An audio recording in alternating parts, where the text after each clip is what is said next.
Alright, welcome everyone to the Ex-Umbers podcast. My name is Scholarch McLarney. With me is Schoolman, Fawcett, and we are teachers at the world's only online Chesterton Academy, Chesterton Academy of St. Isidore Learning Center. If you'd like to know more about us and about the whole Chesterton Academy project, we just recently did a symposium which is on our YouTube page. That's so right, you can yeah. watch. Dr. McLarney was teaching the diaconate class, but you'll get to see myself and some other administrators and teachers involved with Chesterton Academy talk about our programming. You get to see some excerpts of some classes I've taught, some of my online modules. You get to hear from a representative of Chesterton Academy in the United States talk about the whole franchise and some of our ambitions, to have 150 worldwide schools by 2030. But if you'd like to know just specifically what a conversation in one of our classes would be like, that's what we are here for. Ex-Umbers is a classical Catholic education in podcast form.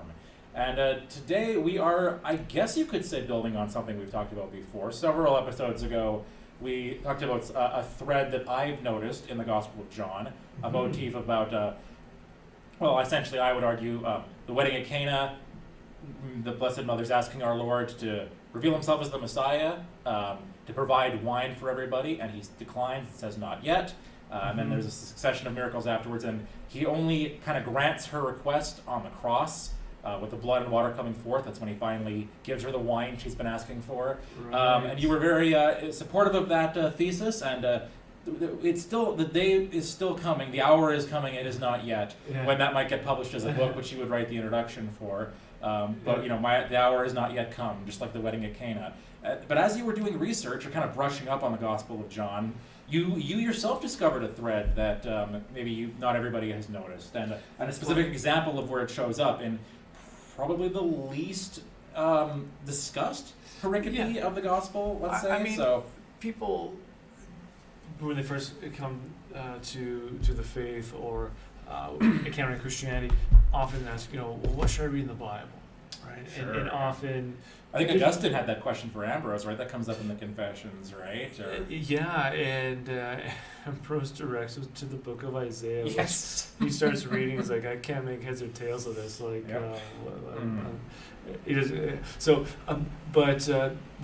After he gets ordained, Augustine actually takes a sabbatical and wisely reads the Sermon on the Mount. So he takes a lot of time to get into. Often, though, I think people recommend what I would say. I most often hear Psalm 23 as a good place to start in John's Gospel. Yeah, those are the two that come up commonly. I mean, you could start with the prophet Isaiah if you really wanted to, but I think it would be wise, yes, to jump into the Gospels, whether you want to start with Mark or John or whoever, and go from there. I mean, the letters are a little more complicated when you get to Paul if you don't have some of the background, but nonetheless, and people even have read the Bible, they'll be probably familiar with some of the stories, right? Even those who have grown up reading Scripture, for instance, like the Good Samaritan, would be one. Sure. The Prodigal Son comes to mind as another notable story. The raising of Lazarus, right? That might be another one. What if he's a Cana, which you alluded to or mentioned, right? That's a famous one. Jesus turning water into wine or walking on water. That's another one. Not many people, though I'm going to suspect, are as familiar with the healing of the royal official's son. Yes. And I think that's because it bleeds into a lot of similar stories. Sure. So full disclosure, and you were actually present for some of this, but I was teaching in my Latin class today. I alluded to the story of Jesus healing the centurion's servant, where it also involves like a Gentile coming to Jesus and asking for someone to be healed, and it's done in absentia. Jesus heals them, and I found myself almost calling him the centurion's son. Like I had to correct myself. No, that's a different story.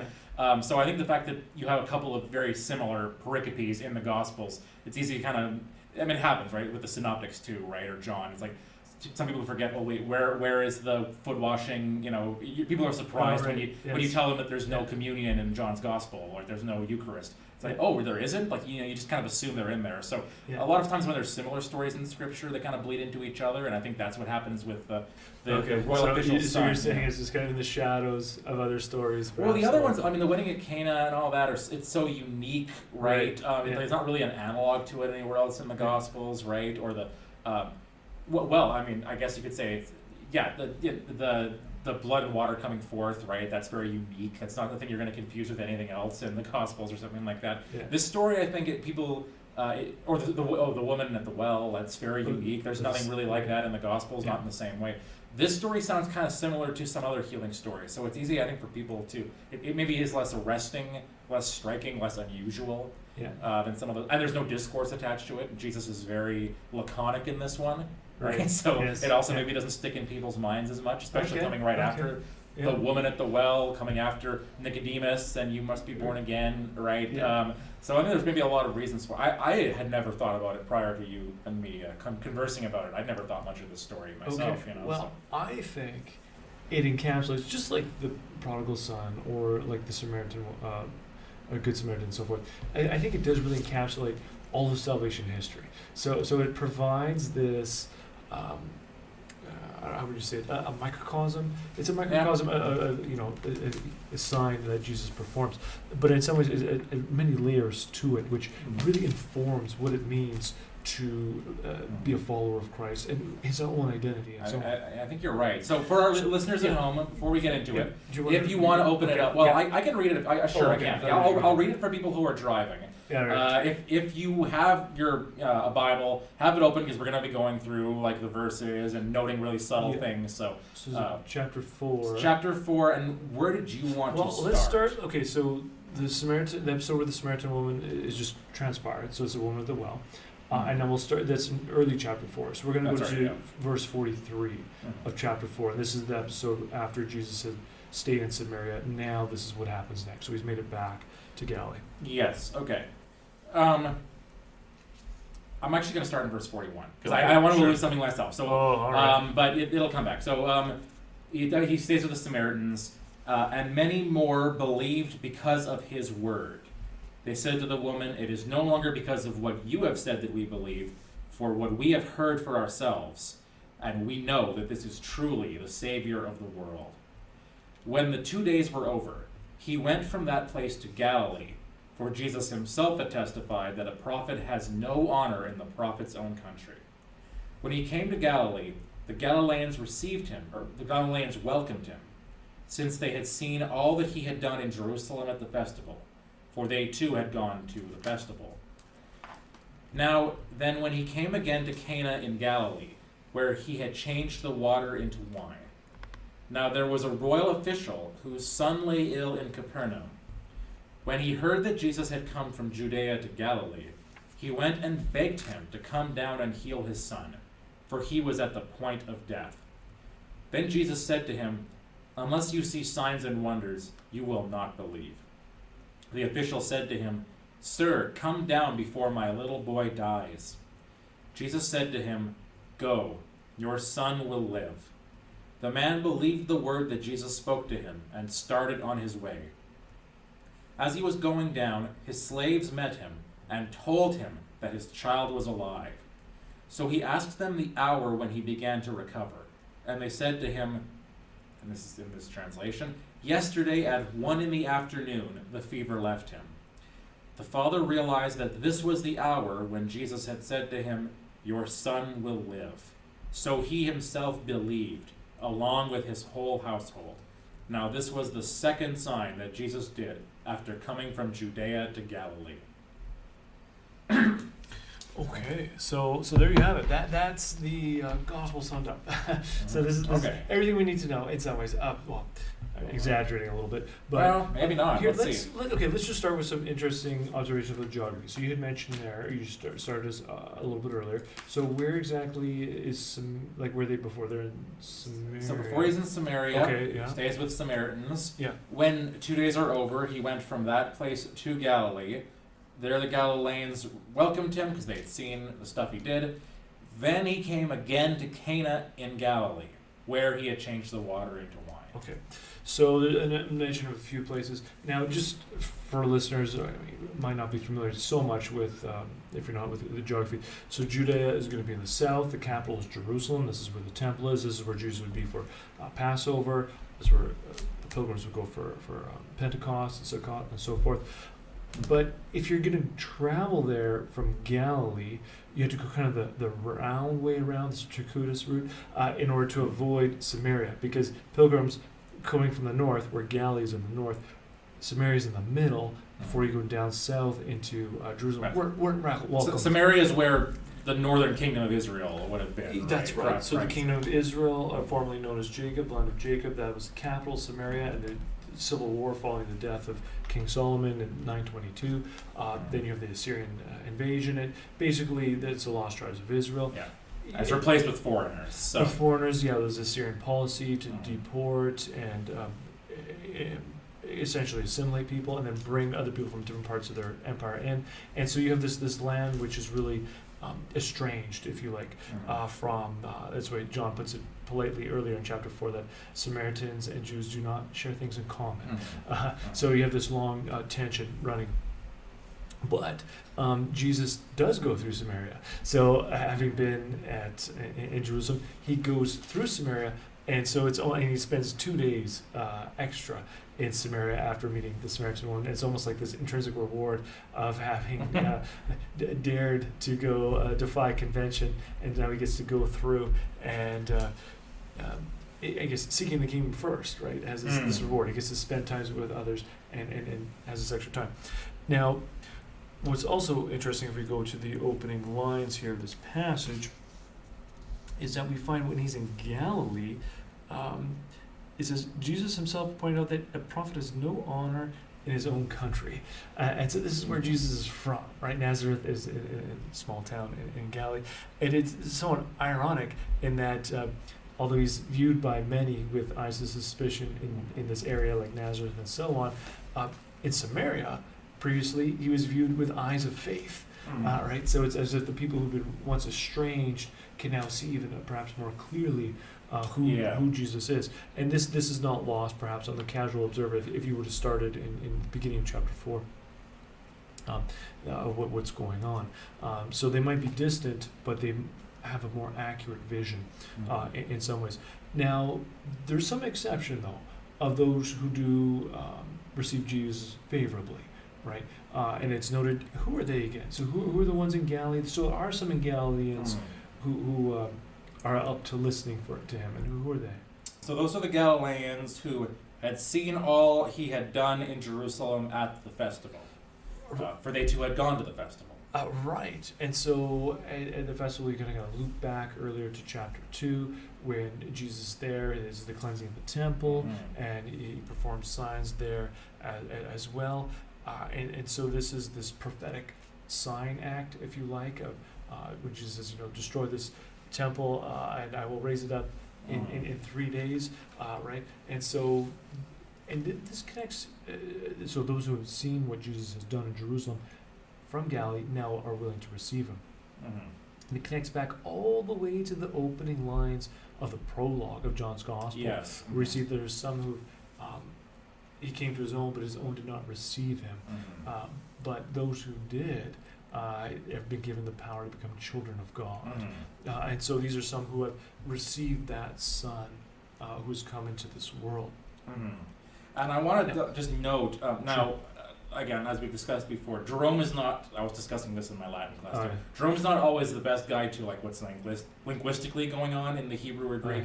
But the church has deemed him to be theologically sound in all his translations. So he's a useful guide for kind of seeing what's theologically going on. So I'll note right now, the reason I started in verse 41. Verse the Samaritans, some of them, they received him because of his word. Now, we know of a verbum, right? That's a common word for word. And I believe in Greek it's logos. Yeah, that's right. Which we know is a very broad, all-encompassing term. It's broader than either the verbum, the word word in English, or the word verbum in Latin. Neither of them have the breadth of logos in Greek, particularly Greek of that time. So there's another word that's used. It's verse 41. The word Jerome uses is that many believed in him because of his sermonem, His yes, sermon. sermon. Now, I don't want to be anachronistic. I tried to figure out when they started calling homilies sermons. I think this may have arisen later. The word sermon, it meant like generally to discourse or to have a conversation. I think it's interesting. I like reading it as a sermon, like reading it, they believe it because of his sermon. But I'm noting it now because it will come up again later Yes. in the gospel. And I just want to note that Jerome in his translation has set it up, that they believe in his sermon, the Samaritans do, because it'll be kind of a recurring theme. And then in verse 45, when he came to Galilee, the Galileans welcomed him. So the Latin that he has here is exceperunt, which is from excipio. So now that's from ex, meaning out of, as in ex umbras, out of the shadows. And the capio here, it's like, so to capture or to lead into captivity. I was just reading like 2 Corinthians 10, right? Take every thought captive. That's the word, it's also the word Jerome uses. I think capsize, I think, is probably related to this, like for your boat to be taken in, sort of. So it can mean just to host, like someone comes in out of the darkness or out of the cold and you host them in. It can also mean like it's got that kind of violent connotation almost in Latin too, like to ex capio, like to capture out of, you know what I mean? Yeah. So like you pull somebody out of a mob or something like that, to right? decapitate. Well, caput is a different. Caput is the noun for head. I don't know if there's any relationship to the verb for capio. There may be. It's worth looking into if there's some root. Maybe grabbing somebody by the head and pulling them out. I don't know. This would be more like so pulling out of, even extracting a tooth would be used for that. Sure. And then figuratively, I read that it can be used to mean to understand. Right. So I guess in English we might say, oh, you just read this book. Did you get anything out of it? Right. Like did you capture? So I think there may be a bit of that there. Where, again, it can. I mean, it's a common term for hosting somebody, but there may also be a bit of a suggestion here for Jerome that first maybe they've kind of rescued him out of the other Galileans are hostile to him, and maybe they've received him in, but also in some fundamental sense they've understood him. I get you. I get you. Oh, that's a nice one too. Yeah, I've got you. Which again would sort of recall, getting, receiving, but also understanding. Yeah, is it landing with you, right? Is it taking root with you? And again, that harkens back to the prologue, right? About to those who received him. That's right. He gave the power, right? And the darkness doesn't comprehend him, right? Doesn't get it. doesn't get it, exactly. So just wanted to note those for now before we get into the kind of the proper story that we were going to look at, verse 46. No, fascinating. Okay, and now speaking of verse 46, it says, therefore he came again to Cana of Galilee where he made water into wine. Yes. And what I like about this is it's almost as if the name of this town has changed, or at least its identity has been altered, transformed, almost analogously from how the water is changed into wine. The name of this town is now the Cana, where the miracle took place, right? That's a little speculative, but I do wonder if it was already like a pilgrimage site at that point. Like maybe that's what John is alluding to. Like it had already been known as the place where people, I think my in-laws did a renewal of vows at Cana. Like I know that's a thing people do. They get married at Cana, right? Or they'll do a renewal of vows at Cana to this day. So I wonder if there was already some of that. Right. Well, that'd be quite early if there was a case. But well, I mean, he's making a point here. This is Cana. I mean, first I'll just note too. This is him emphasizing this isn't a myth, right? This didn't happen on Mount Olympus. This happened at Cana, right? Yes. You can go see it over in Galilee, right? Yes, and so this is the Cana whose identity now is associated always with the glory of the Lord, where it is manifested. Yeah. Okay. So now, also in verse 46, we find so he's back at the Cana, where there was a certain Basilikos is the Greek term, royal official, courtier might be another term there, whose son was sick in Capernaum, or his son was ailing. Now, a few words on this term. Is yours a royal official, maybe? So this translation is royal official. Royal official, yeah. So the term in Greek is basilikos, which literally just means pertaining to the king. So you could use this term belonging to the sovereign, whether it's land, right? So the sovereign can own land. It could be a certain type of almost clothing, like the sovereign belongs to, or the clothing belongs to the sovereign. Oh, okay, all right. Right. Or a courtier. Which would be like an official who belongs to the king. It's almost like his arm, the arm of the government or something like this, who's going to go and do his work. All right, so this is who shows up before Jesus in Cana. Now, we find, that, what does he ask him? So, this man, hearing that Jesus came out of Judea into Galilee, went to him and asked that he would come down there and cure his son, for he was about to die, or he's at death's door.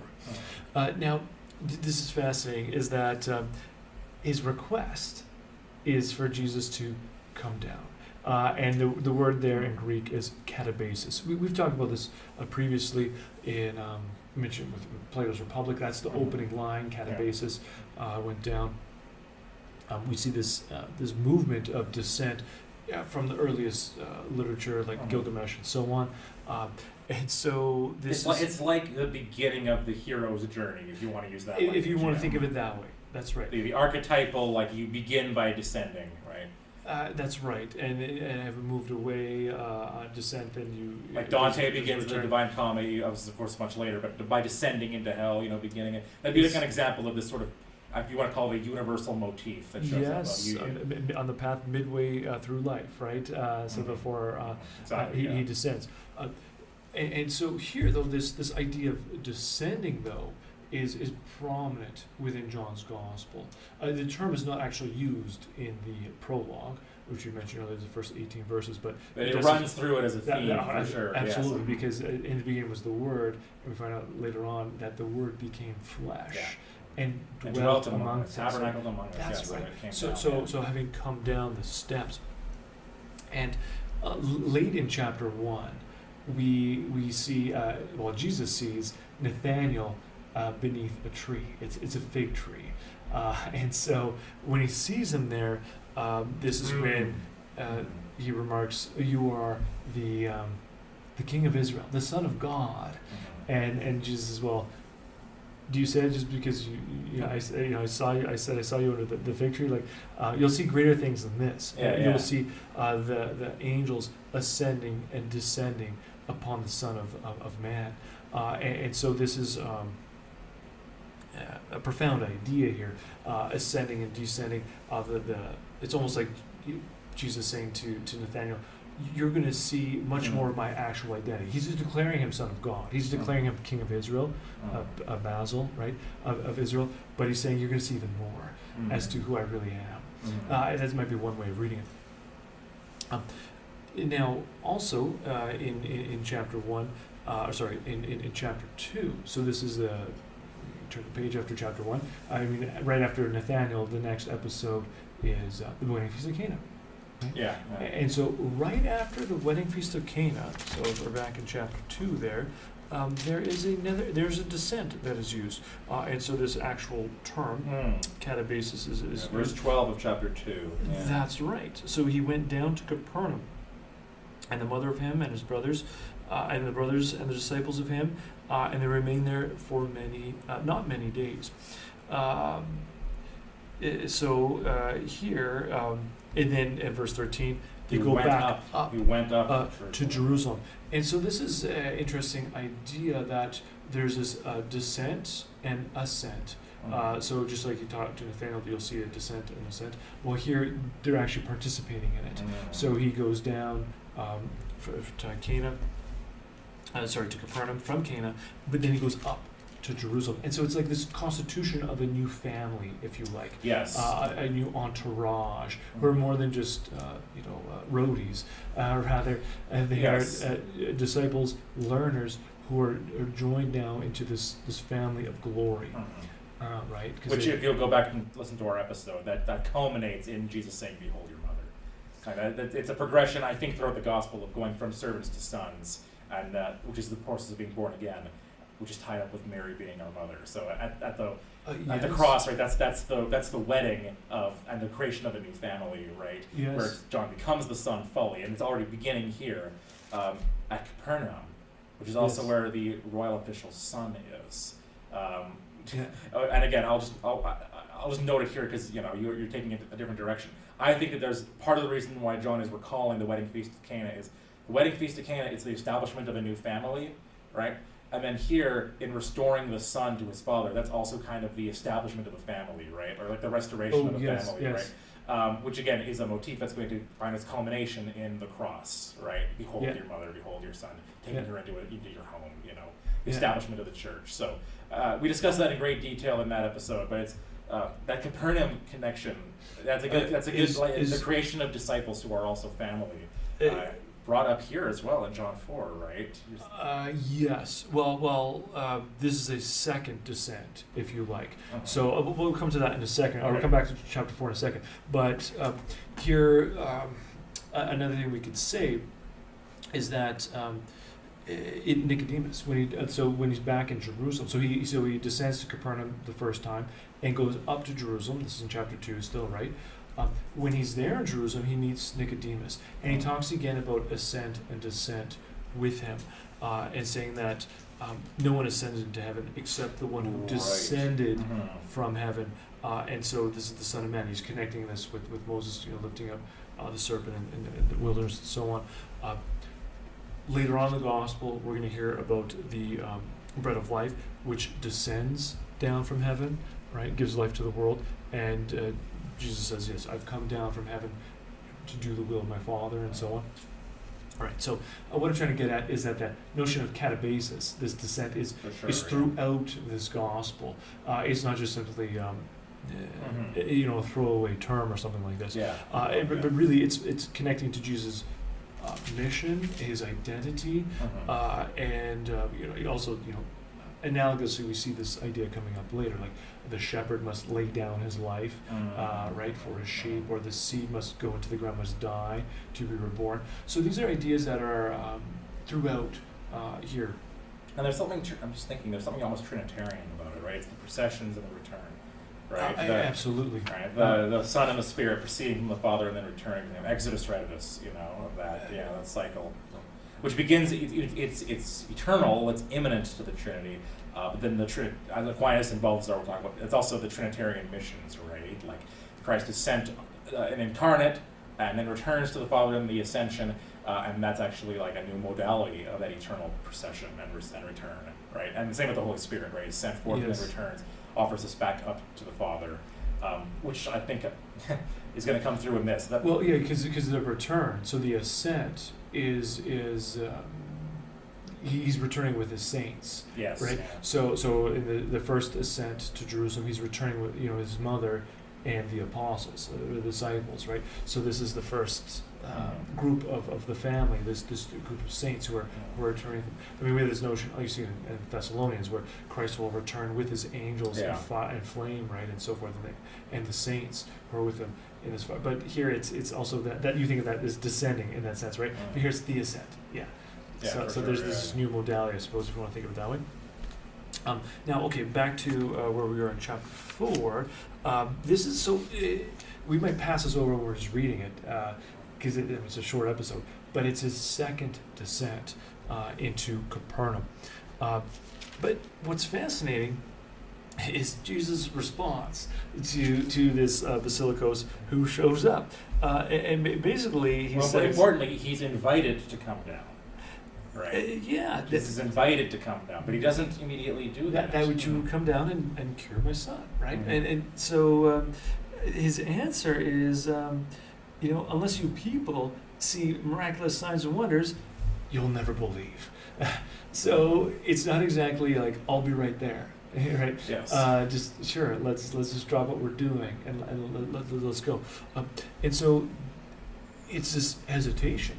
And it's in fact almost this a rebuke in some ways to our human impulse that we believe because of signs. And this is a very similar remark that Jesus makes in Jerusalem the first time when he goes up to Jerusalem after performing his signs there. He doesn't entrust himself to humanity. So the term there is he's not faithing himself in anthropos, right? Because their eyes are set on spectacle. They're not set on him nor the Father, right? Who leads to the Father? He's like the icon of the Father. Well, there's a bit of literary slyness here. I don't know how to say this exactly. John is not overt about this, but I think it's implied, is what I'm trying to say. Right. Is that elsewhere, I've mentioned Balthazar has this phrase, the cardionosis of Jesus, that he knows their hearts, right? Yeah.